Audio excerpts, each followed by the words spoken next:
My dreamland. Welcome to a small, screened-in paradise with a plethora of plant life, a tropical backyard, and never any heavy rainfall on the property due to the canopy screening. The entire property is a half-acre, screened in with openings peppering the screening large enough for honeybees only. Advancing from the front to the back of the property exists several boardwalks, all about 4 feet off the ground, surrounded by plant life and babbling brooks. One of the boardwalks leads to what appears to be a camper, the biggest you'd ever seen, in the middle of everything. It is surrounded by small trees that provide just enough shade to keep things cool. The campsite property has multiple openings to it, all of which have access to the boardwalk. And it is a 3-bedroom, 2-bathroom home.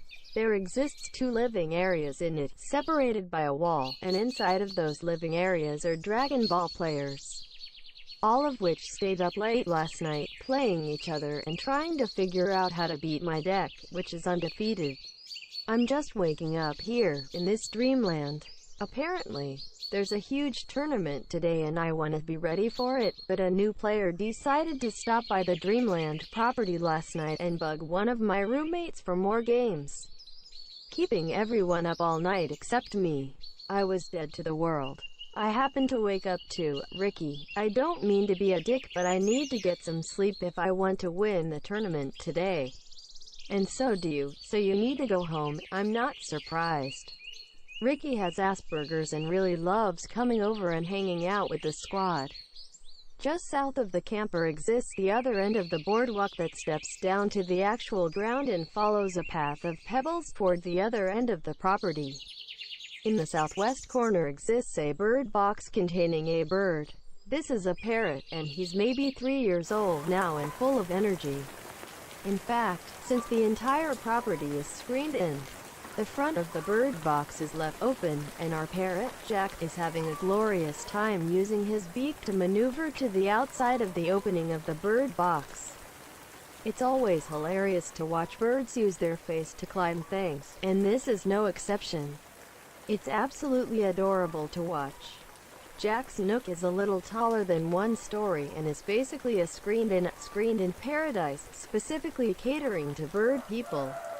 I think he wormed his way out of the cage because he wanted to get a better look at the rain as it came down. He really seems to like the sound it makes on the canopy. As I approached Jack, my calico house cat, Roger, followed me there. Roger made a beeline to the foot of the bird box, and pinned a small rodent against it with his piercing kitty cat gaze. This was no unwelcome guest. This was Mini Jack, our hamster, and rather than ignoring the cat, Mini Jack stood on his hind legs, reached up, and grabbed Roger by the whiskers, squeaking out what sounded like, "I dare you to eat me." Roger never understood what kind of rat would have such a death wish, but if Darwinism has taught this cat anything, it's that you don't eat suicidal rodents or you'll get very sick as a result. Mini Jack wasn't suicidal, just retarded. To him, life was a joke. His roommate was a parrot, after all. I found amusement in this entire scene, and gave the cat a small boot to the rump to show him I sided with the hamster. After checking on the kids, I approached the back end of the property. There was just enough level ground on this end to add a few vehicles, and so in this spot there existed a replica of the Mystery Machine from Scooby-Doo, only it wasn't in operation. It was always left open for guests. The inside was designed to store my playing card collection, imagine Batman's Batcave, but for card players, and doubled as a suitable living space for the fur babies if the weather turned to shit. There was also a guest bed at one end, and it didn't smell too much like dog. That's mostly because the dog enjoyed sleeping on the boardwalk and in the grass. Actually, where is the dog? "Susan," I called out, and moments later a small sausage came running full speed, tripping over itself once or twice, probably on purpose. Despite his name, Susan was a male dachshund, aka a wiener dog. League players would get the joke. Upon reaching my feet, Susan turned to stone and fell over into the grass, sneezing heavily from the pollen. I gave his belly a pat and left him to lay there and derp. Then I woke up to my RL fur baby crying right into my ear hole because it was breakfast time.